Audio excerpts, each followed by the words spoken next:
오늘 말씀은 누가복음 24장 1절에서 12절 말씀입니다. 안식구 첫날 새벽에 이 여자들이 그 준비한 향품을 가지고 무덤에 가서 돌이 무덤에서 굴러 옮겨진 것을 보고 들어가니 주 예수의 시체가 보이지 아니하더라. 이로 인하여 근심할 때에 문득 찬란한 옷을 입은 두 사람이 곁에 섰는지라. 여자들이 두려워 얼굴을 땅에 대니 두 사람이 이르되 어찌하여 살아있는 자를 죽은 자 가운데서 찾느냐? 여기 계시지 않고 살아나셨느니라. 갈릴리에 계실 때에 너에게 어떻게 말씀하셨는지를 기억하라. 이르시기를 인자가 죄인의 손에 넘겨져 십자가에 못 박히고 제3일에 다시 살아나야 하리라 하셨느니라 한데 그들이 예수의 말씀을 기억하고 무덤에서 돌아가 이 모든 것을 열한 사도와 다른 모든 이에게 알리니 이 여자들은 막달라 마리아와 요한나와 야고보의 모친 마리아라 또 그들과 함께한 다른 여자들도 이것을 사도들에게 알리니라. 사도들은 그들의 말이 허탄한 듯이 들려 믿지 아니하나 베드로는 일어나 무덤에 달려가서 구부려 들여다보니 세마포만 보이는지라 그 된 일을 놀랍게 여기며 집으로 돌아가니라. 아멘.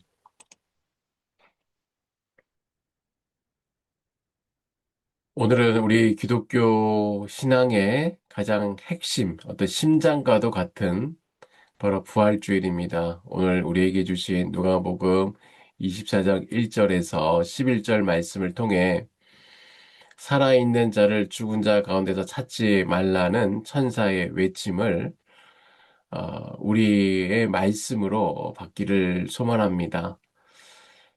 새벽은 아직 다 밝지 않았어요. 예루살렘 거리는 텅 비어 있었고 돌 위에 어둠이 무겁게 눌려 있었습니다. 그 적막을 깨고 몇몇 여인이 길을 나섭니다. 그녀들은 손에는 향품이 들려 있었어요. 며칠 전부터 정성껏 준비한 것들입니다.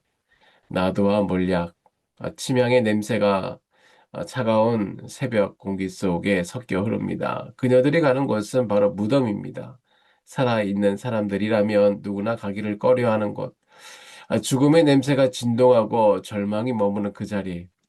그녀들은 오직 주님을 사랑하는 것 때문에 발을 옮깁니다. 누가는 이 여인을 대해 말하면서 아주 중요한 점을 보여줍니다. 그것은 여인들이 안식일을 지켰다는 것이에요. 여인들은 예수님을 너무 사랑했기 때문에 당장이라도 무덤으로 달려가고 싶었을 것입니다. 그러나 그들은 자기 마음만 앞세우지 않았어요. 하나님이 주신 계명을 먼저 존중했습니다. 그래서 안식일에는 참고 기다렸다가 안식일이 끝나자 가장 이른 새벽에 곧바로 움직였습니다. 이 모습은 참으로 귀합니다. 왜냐하면 참된 사랑은 조급하지 않기 때문입니다. 참된 사랑은 자기 뜻만 앞세우지 않아요. 하나님 안에서 기다릴 줄 알고 순종할 줄 압니다. 그래서 순종하는 사랑이 더 깊고 더 단단하고 더 아름다운 사랑입니다. 바로 그런 여인들의 순종과 사랑의 발걸음 위에 하나님은 새로운 시대를 열어주셨습니다. 안식 후 첫날 새벽 그들이 무덤을 향해 걸어가는 바로 그 시간에 죽음을 이기신 예수님이 부활하셨어요. 사람의 눈에는 슬픔의 새벽처럼 보였지만 하나님의 뜻 안에 생명의 새벽이 시작된 것이에요. 그런데 그 새벽에 여인들에게 천사를 통해 아주 놀랍고도 중요한 질문이 들려집니다. 어찌하여 살아있는 자를 죽은 자 가운데서 찾느냐? 이 질문은 단지 그날 새벽 무덤을 찾아온 여인들에게만 주어진 말씀이라기보다도 오늘 이 말씀을 대하고 살아가는 우리 모두에게 주시는 하나님의 질문입니다. 우리는 혹시 살아계신 주님을 이미 끝나버린 자리에서 찾고 있지 않습니까? 희망이 없는 곳에서 희망을 찾고 세상의 방법과 기준 속에서 참된 구원과 만족을 찾고 있지 않습니까? 하나님께서 우리의 잠든 마음을 깨우셔서 살아계신 예수님을 바로 알고 바로 믿고 바로 따르는 은혜를 우리 모두에게 주시기를 바랍니다. 첫 번째 장면은 여인들이 무덤에 도착했을 때의 일입니다. 마가복음 16장 3절에 보면 그 무거운 돌을 누가 우리를 위해 굴려줄까라며 근심했어요. 그런데 막상 도착해 보니 그 문제는 이미 해결되어 있었습니다. 우리가 주님을 향한 사랑과 순종으로 발걸음을 내디딜 때에 하나님은 우리가 아직 풀지 못한 인생의 돌덩이 같은 문제들 앞에 먼저 가 계십니다. 우리가 어떻게 하지라고 고민하며 한 발을 뗄 때에 하나님은 이미 그 길 끝에서 응답을 준비하고 계신다는 것입니다. 무덤 안으로 들어가자 시체는 보이지 않았어요. 누가는 여기서 아주 의도적인 표현을 쓰는데요. 그냥 예수의 시체라고 쓰면 될 텐데 그렇게 하지 않고 주 예수의 시체라고 기록합니다. 누가복음 전체를 통해 예수님을 향해 주 큐리오스라는 호칭을 쓴 것은 바로 이 구절이 처음이에요. 빈 무덤 앞에서 비로소 그 이름이 제자리를 찾은 것입니다. 시체가 있어야 할 자리에 주라는 이름이 있습니다. 죽음이 지배해야 할 자리에 만물의 주이신, 만물의 주권이 서 있는 것입니다. 4절에 보면 이때 여인들은 어찌할 줄 몰라 당황합니다. 자신들이 상상했던 틀밖의 일이 일어났을 때 누구나 당황하기 마련입니다. 그녀들은 예수님의 장례를 정성껏 치르고 드리고 싶었어요. 그것이 지금 자신들이 할 수 있는 가장 최선의 가장 경건한 사랑이라 믿었습니다. 하지만 하나님의 구원은 인간의 가장 선한 기대조차 가볍게 뛰어넘었습니다. 우리가 정성껏 준비한 장례용 향품이 전혀 쓸모없게 되어버린 것이에요. 여기서 우리 부활의 증언에 관한 아주 뜻밖의 사실을 발견하게 되는데요. 부활의 첫 증인은 단지 사랑했기 때문에 왔습니다. 그것이 전부였습니다. 죽은 줄 알면서도 찾아가는 사랑, 대책이 없어 보여도 일단 발을 옮기는 헌신입니다. 하나님은 바로 그런 자들을 부활의 첫 증인으로 세우셨습니다. 두 번째 장면에는 당황하는 여인들 앞에 찬란한 옷을 입은 두 사람이 나타납니다. 누가는 천사라고 직접 말하지 않지만 번개처럼 번쩍이는 광채가 그들의 정체를 말해줍니다. 여인들은 겁에 질려 얼굴을 땅에 댑니다. 그때 천사들이 말합니다. 5절입니다. 어찌하여 살아있는 자를 죽은 자 가운데서 찾느냐? 우리는 종종 살아계신 주님을 엉뚱한 곳에 찾습니다. 죽은 전통 속에서, 생명력 잃은 형식 속에서, 아마 또 이미 지나가 버린 과거의 은혜 속에서 주님을 추억합니다. 하지만 살아계신 그분은 그런 무덤 속에 갇혀 계시지 않아요. 천사들은 당황한 여인들에게 어떤 새로운 말을 해주지 않았습니다. 대신 이렇게 말합니다. 기억하라. 갈릴리에서 이미 하셨던 말씀.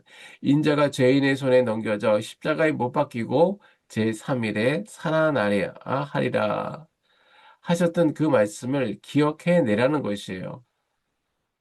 예수님은 제자들에게 이 사실을 네 번이나 미리 말씀하셨습니다. 제자들은 분명 그 말씀을 귀로 들었어요. 하지만 삶의 고통이 너무 무거워서 슬픔이 너무 기뻐서 그 약속을 까맣게 잊어버린 것입니다. 빈 무덤이 우리에게 주는 첫 선물은 바로 기억의 회복입니다. 기적은 언제나 우리를 말씀으로 돌려보냅니다. 하나님이 우리의 삶에 놀라운 기적을 보여주시는 이유는 그 표적 자체에 감탄하라는 것이 아니라 그 표적을 통해 이미 주신 말씀을 기억나게 하라는 것입니다. 빈 무덤은 그 자체로 끝이 아닙니다. 그것은 하나님이 말씀하신 것은 반드시 이루어진다는 사실입니다. 여인들이 비로소 예수님의 말씀을 기억해냅니다. 그리고 여인들은 무덤에서 달려나와 제자들에게 이 소식을 알립니다. 하지만 사도들의 반응은 싸늘합니다. 허탄한 듯이 들렸다고 합니다.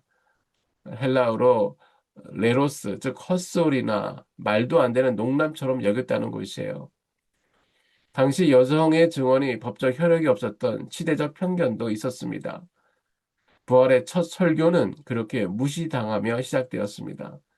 하지만 그 중에서 베드로는 가만히 있지 않았습니다. 성경은 베드로가 무덤으로 달려갔다고 말합니다.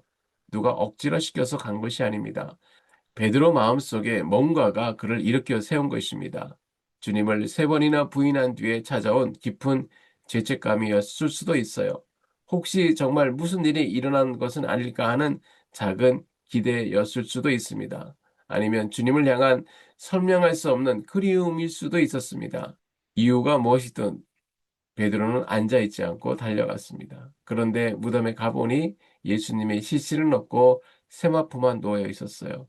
베드로는 그 모습을 보고 매우 놀랐습니다. 그리고 집으로 돌아갔습니다. 그런데 여기서 누가는 아주 의미 있는 표현을 씁니다. 겉으로 보면 그냥 집으로 돌아갔다는 말처럼 보이지만 원래 뜻은 단순히 집으로 갔다는 것만이 아닙니다. 좀 더 풀어서 말하면 원문의 뜻은 베드로가 자기 자신에게로 돌아가기 시작했다는 뜻이 담겨 있습니다. 이 말은 누가복음 15장에 나오는 탕자의 모습과 비슷합니다. 탕자가 먼 나라에서 모든 것을 잃고 돼지우리에서 고생하다가 어느 순간 정신이 들었습니다. 그리고 내가 여기서 뭐 하고 있지 하며 자기 자신을 돌아보고 아버지께로 돌아가기로 결심합니다. 베드로에게도 빈 무덤 앞에서 바로 그런 순간이 찾아온 것입니다. 베드로는 그 자리에서 자기 모습을 다시 보았을 것입니다. 주님을 부인했던 자신, 두려워서 도망쳤던 자신, 모든 것이 끝났다고 생각했던 자신을 마주했을 것이에요. 하지만 거기서 끝난 것이 아니에요. 그는 이제 절망 속에서 머무는 것이 아니라 하나님의 은혜가 꼭 필요한 사람으로 자신을 다시 보게 된 것입니다. 빈 무덤은 다시 예수님이 살아나셨다는 사실만 보여주는 것을 넘어서 동시에 우리 자신이 누구인지 그리고 우리에게 얼마나 하나님의 은혜가 필요한지를 깨닫게 하는 자리이기도 하였습니다. 여러분 지금 어디서 예수님을 찾습니까? 천사의 이 질문은 2000년 전 여인들에게만 던진 것이 아닙니다. 2026년 오늘 이 부활절 이 자리에 있는 우리에게도 동일하게 질문하고 있습니다. 혹시 여러분은 주님을 과거의 추억 속에만 찾고 있지 않습니까? 이미 지나가 버린 은혜의 박물관에서 주님을 찾고 있지 않습니까? 아니면 생명력 없이 굳어버린 종교적 관습이나 어떤 제도라는 무덤 속에서 주님을 찾고 있지 않습니까? 살아계신 주님은 여기 계시지 않습니다. 우리가 주님을 낡은 틀 속에 가두려는 모든 시도가 실패할 것이라는 엄중한 말씀입니다. 부활하신 주님은 무덤 속에 계신 분이 아닙니다. 그분은 지금도 말씀 안에서 살아계시고 우리 공동체의 예배 속에 역사하시며 지금 이 순간에도 고난당하는 이웃의 눈물 곁에서 함께 숨쉬고 계십니다. 여인들의 이야기가 우리에게 큰 위로가 되는 이유는 그녀들이 대단한 신학자였기 때문이 아니에요. 그녀들은 그저 끝까지 사랑했던 사람들이었습니다. 그 미련해 보이는 사랑이 새벽 공기를 가르게 했고 빈 무덤 앞에 서게 했으며 또 비웃음 당할 것을 알면서도 주님이 살아나셨다라고 외치게 했습니다. 그 미약한 증언이 불씨가 되어 전 세계로 번져나갔고 마침내 오늘 우리에게까지 도달했습니다. 세상은 오늘도 부활의 소식을 허탄한 소리라고 비웃을지 모릅니다.